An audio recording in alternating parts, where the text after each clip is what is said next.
You're listening to the Anchored at Harbor Park podcast. This podcast is sponsored by You Are the Answer, pure sports nutrition products for the pure effort you put into your training. These products are awesome. We carry them in our gym and our members love them. Super simple, pure, all-natural ingredients with delicious flavors. You can learn more about them by visiting their website at www.youaretheanswer.com, and remember to use promo code CFHP to get 20% off your first order. Go ahead and subscribe to our podcast on your favorite podcast listening platforms so you never miss an episode. Remember to leave us a review. Doing so helps us reach more and in turn helps us impact more people's lives. Now on with the show.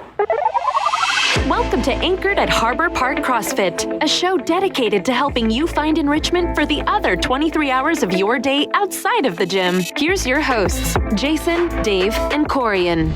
Welcome back to Anchored. I'm Coach Jason. I'm Coach Dave. Coach Corian. And today we are going to talk about a few questions we got from our members. We got three pretty big ones, and we're each going to take one and kind of tackle it today. What episode are we on? 73. 73, wow. That's incredible. We're gonna start with an icebreaker. I have a good icebreaker today because this could go a lot of different ways. If you could rid the world of one thing, what would it be? Ooh. My mind goes to obesity. Yeah. But would it be smarter to get rid of the things that create obesity, i.e. fake sugars? Yeah, that's a good idea. I'm kind of like more simple. I'm like, probably rid the world of our trash. Like if we could do something like, regardless of like there was no trash being made or an actual way to get rid of trash so it's not in the oceans, we don't need landfills, it doesn't need to go any place, like that would be what I would do. Right. Trash is interesting because it's one of those things that if you don't pay attention, you have no idea it's an issue. Yep. Like you don't look around and see trash is an issue until you see like reports of random oceans that are totally full of being decimated and or like beaches in India. Dave? Mine goes along that same line, probably pollution. And I'm talking about air pollution. You know, it's basically causes all the greenhouse gases and global warming that's killing the corals of the ocean. So it's changing climates, and I think that is something that needs to be changed. Yeah. Maybe if we say get rid of evil, that'll get rid of all three, perhaps, potentially. I like it. All right, we're gonna get into it. I think Jason has the first topic. What do we got? I'll go first, and Christine Schmaling asked about aerobic versus anaerobic exercise. What are they? What's the purpose? What do our members need to know? So basically, there are two kind of energy systems in the body. Aerobic means the body is using oxygen for energy. Anaerobic means the body is not using oxygen. Okay, so anaerobic is going to be anything very short, like under 3 or 4, maybe 5 minutes, where the body is going to use glycogen or fat, but mostly glycogen for energy. That is mostly what we do in CrossFit. Yep. Aerobic is like the long, slow stuff. Yes. Where, you're not going as intense, you're breathing a lot more, your body's taking in the oxygen and using that as energy. So let's break that down in like 2 workouts though. So anaerobic would be like a 5-minute AMRAP of anything. Aerobic would be like a 10-mile jog, or it could be like a 10-minute jog. Yeah. So like Fran would be anaerobic. And then Murph would be aerobic. There we go. Yeah. It kind of gets blurry when you're like looking at specific workouts, because like for Murph, for example, if you're in your pull-ups or push-ups and you can only do like 5 at a time in that micro set, it's anaerobic. You're doing 5 push-ups and you're resting. The workout in total is aerobic because it's so long. Yeah. It's easier to think about like if you're doing a set of 5 back squats at a heavy load, that's aerobic versus a long jog or a long bike ride. I'm sorry, the squats are anaerobic. The long bike or jog is aerobic. Okay. The purpose is training your body to use different to use different energy sources. In CrossFit, we want to train for everything. We want to be as varied as possible. So we want to develop both of those. Okay. So it's not like one is better or worse than the other. We prefer anaerobic because it has more muscle building tendencies. So that will boost your metabolism. Your muscles will spend more calories throughout the day. So you will kind of burn more calories and probably have better fat to lean muscle ratio or lean tissue ratio. Aerobic is going to hinder your muscle building ability. Yep. So while we do both, because we want you to develop both of those energy systems, we prefer anaerobic because it's gonna make you reach your goals faster. Yeah, and I think for me that's like a hard topic because you really need to get into the nitty-gritty of like what your goals are. Dave and I have different goals, and so we need to work at things a little bit differently. Dave definitely needs to do more like strength building, muscle building things for what he's trying to accomplish. So a little less cardio and a little bit more strength and deep strength training. So like really pushing those limits and building those muscle fibers.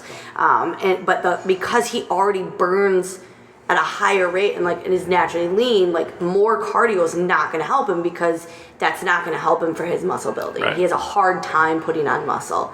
So, and I think that it's a very ambiguous question. I don't know. Like it just depends. It depends on who you are. Yeah. And so I know a lot of people join CrossFit for weight loss, and you're going to get initial weight loss, and overall there's going to be weight loss because, like you said, you're building muscle. Muscle burns calories throughout the day. Body fat doesn't. But that being said, I'm going to be realistic. If you have a lot of weight loss goals and it's not going as fast as you would like, we do need to do some of these longer duration cardio workouts that are a slow burn to help with burning more fat throughout the day. Yeah, Corian kind of hit the nail on the head when she said it's like it depends what the goals are. It's not a right or wrong. It's if your goal is to run a marathon, you need to do a lot of aerobic. And the anaerobic's not going to help that much. If you want to squat 600 pounds, you do a lot of anaerobic and build the muscle up. The aerobic's going to hurt that. Yeah, but if you're anywhere in the middle where you're trying to have a sustainable, healthy lifestyle, what we do and how we program is perfect for that because we've said it a million times, we're here for the long haul. And so we're building muscle over time. We're conditioning that heart and the lungs over time. This isn't for tomorrow or next month. So if you are here wanting a healthier lifestyle, coming to class every day or 3 to 5 times a week is perfect. And I really like what you just said, and it made me think of the perfect analogy. Like anaerobic is muscle, aerobic is lungs. Yeah. So that's how you can think about it. If you want to get your lungs better, like if you're great at 5 to 7 minute workouts, but you suck at 20 minutes, work on the aerobic. That's the lungs. Yep. If you're great at the long stuff, but you stink when it's like grace, like a 3 to 4 minute workout, work on the muscles, the anaerobic stuff. Yeah, or depending on your goals. I mean, that's it. If like Corian said, if you're just here to come in and have an amazing workout and feel better about yourself, each class is designed to not be in one of these zones for too long. Like we're not going to necessarily do a whole week where we're always in the aerobic. We try to mix it up so you're going to hit both of those energy sources, and that's why CrossFit works because we're doing both. We're hitting both of those energy sources as opposed to just every single day we're going to run on the treadmill for those long distances and because we're keeping the body guessing, and that's why CrossFitters are so well-rounded because we train at all those different energy sources. Yep. Absolutely. And I think just layering things on. Again, I talk to people all the time and they want to do all the things to get all the results. And I'm like, guys, it's not about that. We have to layer our habits. So getting in here on a regular basis, cleaning up our eating, getting sleep, drinking your water, getting your recovery in. Like those are all things that we need to layer on. And I think sometimes in order to distract ourselves from the things we don't want to do, we start asking detailed questions about like specifics. And those specifics aren't going to hit your goals if you're not doing the regular required work. So just make sure that like that baseline, remember we talked the 80-20 rule just a couple weeks ago, like you're doing the 20% that are going to make the biggest impact 80% or more of the time. And then really start caring about what else is in there. Because if you come in here and you're like, I want to lose a ton of body fat, but you're not sleeping, you're not eating any healthier, and you're just not regular with all the other habits. I'm not going to tell you one of those is going to work better for you than the other. There's an analogy to building a house. Yeah. It's brick by boring brick. Yep. Same thing here. It's not always going to be fun and exciting. It's just doing the basics. That's it's funny you say brick by boring brick. I always say that people try to decorate a house before they've even built the walls. And that's the problem. You cannot decorate if there's no walls. And I think what you just said, that whole thing about getting distracted, leads very well to what you're going to talk about. Yeah. So this is the next topic was from, I'm going to botch his last name, Robert Hofferman. Hackerman. Hi, Robert. Welcome to the Fit Fam. You will learn that I botch everybody's name, so I'm going to apologize now. But Robert said his question was about controlling cravings. And I loved the way that this was worded because he said something about, how do I control my cravings when I have these late night snacks and all these things. One of the biggest things we have to look at when we're looking at why do we have cravings? What is their purpose? Your body is telling you it's lacking something. And sometimes we do get in habits and routines. Like Dave and I have, we like to have like a late night snack of a rice cake with peanut butter. So on the days that like I'm out of calories or whatever, like my body's like, oh, you should eat that. I'm like, I ate plenty today. So there is that. But overall, if you're consistently having cravings, especially for sugary stuff and sweets, it's because your blood sugar isn't being regulated throughout the day. And what happens is most of us eat very inconsistently. So our blood sugar spikes and then it crashes. And especially by the end of the night, because you still have things you want to do, whether it's you want to stay up with your spouse because the kids are finally asleep and you want to spend time with them, watch a movie, or you've got more work to do, read a book or anything like that. Your body's telling you, oh God, we're running out of energy. We need a quick source in order to keep you going for the things you want to do. So the way that we can control cravings is not necessarily controlling them, but understanding them. The biggest thing that I find when people tell me that they have cravings, especially late night cravings, is a few things. Either A, they have not eaten nearly enough throughout the day. So what happens is people get up, they may or may not have breakfast, they work all day with a very short lunch if they're lucky, and then all of a sudden they come home and they're maybe at, well, most of my clients are maybe at 1,000 calories by that point at best, and then they eat dinner, which you can only put so much in your stomach content, and then like an hour or two later, because that's been digested, now they're craving something because they're still at a caloric deficit for the day. So their body is trying to catch up, knowing full well that tomorrow is going to be another kind of same situation. So I usually tell people one of the big things the first thing we can do is making sure that we're eating properly throughout the day and eating enough. If you're eating enough, you're not going to feel as hungry later. The other problem is I start looking at people's volume of food versus their caloric intake. By that I mean, if you are eating meal replacement shakes, they're going to digest super fast. And you're going to burn those calories really fast because the food's already broken down. Your body doesn't have to do a lot of work. Same with like meal replacement protein bars or Belvedere, whatever cookie that it is, or any of those things, because they're you guys can't see me. I'm trying to show a demo with my hands, but they're a very small quantity of food with, anywhere from 400 to 600 calories. But in my stomach content, they're not taking up a lot of space, so I still feel hungry.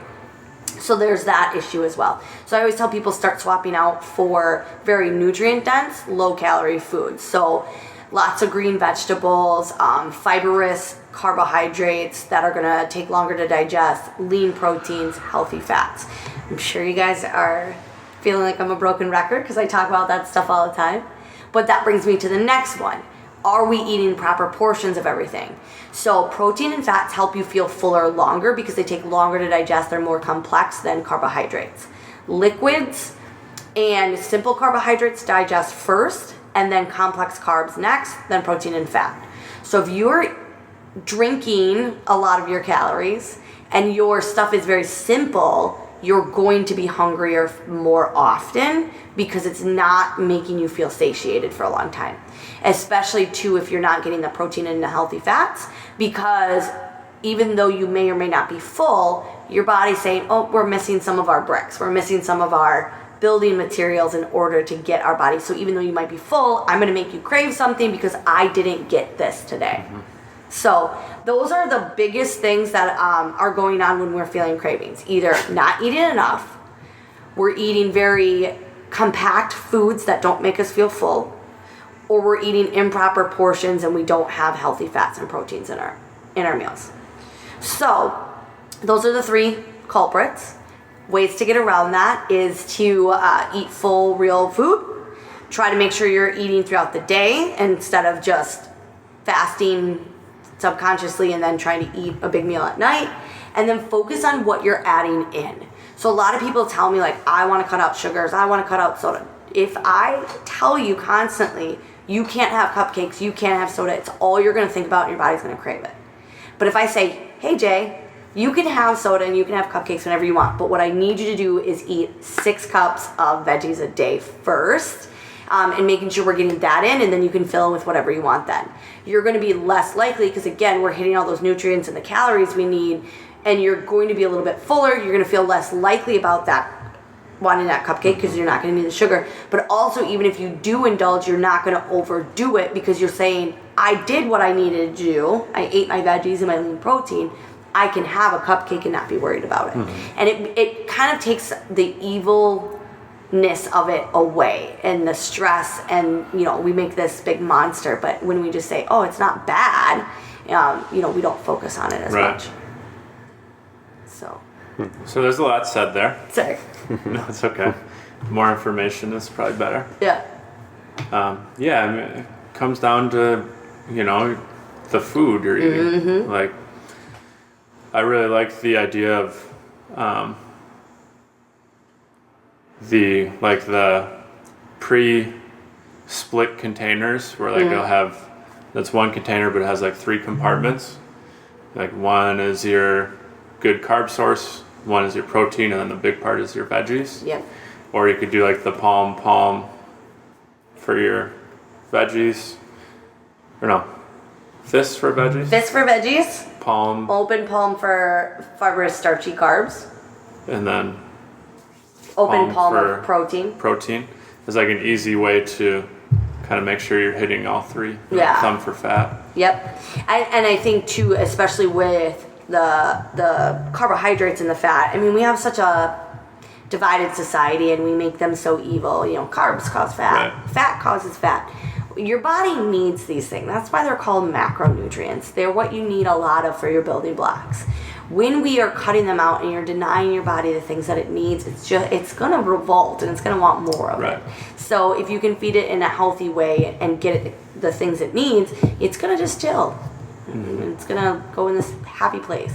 Yeah, and I think everything you gave is a good point. I just want to point out that sometimes habits and habit loops do trigger this stuff. So I think sometimes, when we have those cravings, there are triggers, and we have to understand too that maybe there's a trigger of a reason why late night I want to have chocolate or ice cream. Well, why is that? Is that because you've done that your whole life? You just do it because you watch the late night show, and that's your habit loop, and that's part of your brain saying, okay, we always get ice cream when we watch that, and understanding the difference between, okay, I'm full. Do I really want the ice cream, or is it just a habit? It's like those people that say oh, I only smoke when I'm around people who smoke. Well, it's a habit loop. You're kind of giving yourself that out. Yeah, that's why I said we do that at night. For me personally, I'm used to having that rice cake and peanut butter. So if I don't, I'm oh, I feel like something's missing. Yeah. But I had my calories for the day.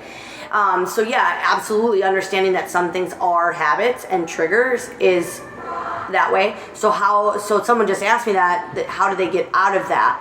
And he said the same exact thing. His question was like controlling his sweet tooth and snacking late at night. I said, how about we start with maybe you don't need to control the late night snacking, but maybe change what it is. So things that can still be sweet but a little bit healthier are going to be fresh berries and melon and something like that. And everybody's like, oh my God, so much sugar and fruit. Yeah, you know what? It's a better choice than what you're fucking doing though. Right. So just remember that, guys. Like, yes, there's sugar in it, but it's natural and it's better than eating a Snickers bar or having an entire carton of ice cream. So, but I think some people go, again, they're focusing on those minute little details, so then they're afraid to do anything. And I'm like, it's still a better choice of what you're doing. And then we can work from there and keep taking those steps in a good direction.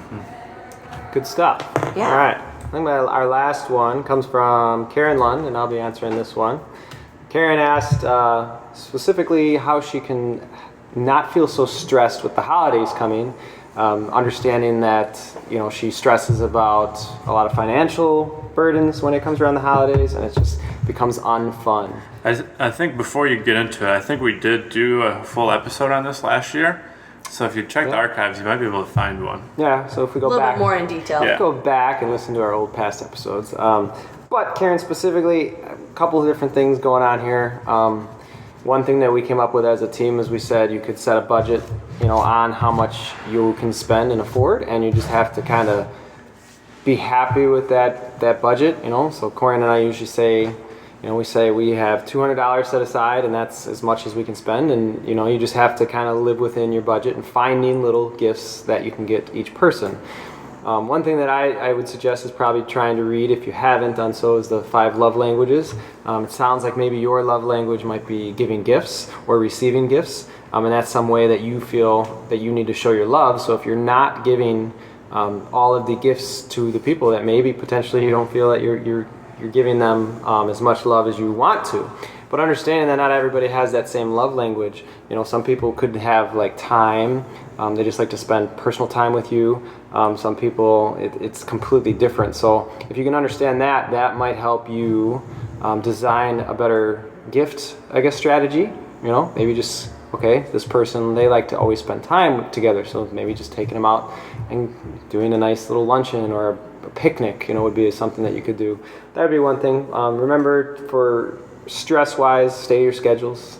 Yeah. Keep your schedules on. Self-care is important, so finding time or things that you can do to de-stress, so that'd be working out, maybe some yoga, or even meditation in the mornings. Just things that you can do to de-stress yourself. And I think that's pretty much all we had. Jason, you got anything else? I had a little bit, sorry. Go I ahead. have a little bit. It might be pretty quick. When it comes to like buying gifts and stuff, that might be considered self-centered or kind of selfish to some, but I'm fairly black and white, and just like in CrossFit for movements we have progressions. I kind of look at finances as a progression too, and so like for example, I have more credit card debt than I'd like, and until that's gone, then like I don't allow myself to indulge in getting people gifts as much as I'd like to. I'll do other things to show that I care about them. Once my financial progression is better, then I can incorporate those things. Yeah. And that's kind of just respecting yourself and your situation and figuring out what you can, kind of like you said before, set a budget and respect yourself enough to stick to it. Yeah, and I like the biggest thing now is like personal gifts. If you can make it, I think that gives a personal touch to it. That's a little bit more, like, oh wow, you actually took the time to make that, as opposed to just going out and buying it. A lot of times, like my brothers were always big on like, sorry guys, I'm broke this year, I can't buy you gifts, and I'm always like, it doesn't matter to me about gifts. Like, if I want it, I'll go out and buy it myself. I'm an adult. I can save my money. I don't need you. It's not like I'm a kid at Christmas saying, this is what I want for Christmas. Like, to me, it's more about just spending time and quality time. And, I do like to give gifts to people, and, that's my way of showing love to people. But, I realize too that I'm on a budget, and so we gotta respect that. I used to go crazy as well. I think both of that, I love it and I agree with it. I can wrap that up in what, like, I would say personally is about setting boundaries. And I think that what happens when we get stressed is because we allow people to affect our boundaries and what we're willing and not willing to do, regardless if that's spending money, regardless if that is, driving to 8 different houses on a holiday, regardless if that is hosting or anything else that you're doing. These expectations change because you're trying to appease other people first and foremost before yourself. But I feel like a lot of it just comes from miscommunication, and maybe if you set boundaries and communicate well in advance, that could set you up for less stress, because then everybody's on the same page versus like, I don't know where we are you coming over, and then you're like, a lot of stress comes because somebody might like buy all this food to make dinner and then realize like, oh, no one's even coming over, or vice versa. So I think setting boundaries and expectations is really important to both of those things. Like, be realistic about what it is, and I think you'll enjoy your time. And then when you are together without that stress, it'll be a lot better of a time and a lot more memorable versus, again, like these unknown expectations and boundaries. Yeah, and I think sometimes, like you said, if you're hosting, that can be quite a bit. You got in-laws coming and cousins staying with you, or people staying at your house, and you feel like you got to cook for them the whole holidays. Yeah, maybe you say, all right, guys, I'll host, but it's going to be a potluck. I'll supply the meat, but everybody's got to make a dish or bring a dish. And that usually can help a lot as well. We do that with the gym.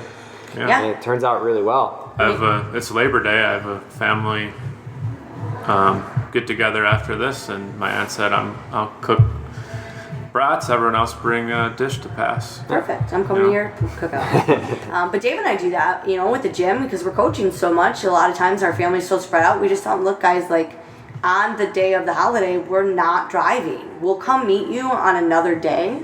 We'll come do other things with you, and we'll spread it out so that we don't feel so overwhelmed. But that is our boundary. Like, I'm not driving to 4 different houses after Dave and I have coached, the 9 a.m. and finally have a day off, and everybody's okay with that because we've talked to them. Right. So.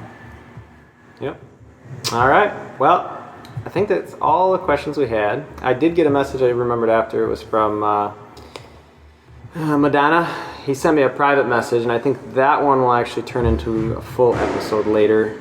So Madonna, we did see your message, and that one. What was it? It was about mobility, overstretching, and all that. So I think we can turn that into. Oh, I like full that. episode. That's a good topic. He just had some questions. Because on it. he's probably very flexible. Yes, that guy. that was part of it. He's over flexible. So I want to actually dedicate a full episode to that one. So I put it on the list, and we'll be answering that one in an upcoming episode. Other than that, hopefully everybody had a great Labor Day, and stay classy. See you later, guys. Bye. All right, everyone, that wraps up another episode of Anchored. Remember, if you enjoyed this episode, please remember to share it with someone you know. Give us a 5-star review on your listening platform. That helps us reach more people. And remember to subscribe to our channel so you never miss an episode. We'll talk to you guys later, and stay classy. Thanks for listening to Anchored at Harbor Park CrossFit. If you would like further information about our programs, visit www.harborparkcrossfit.com. We hope you'll tune in next time.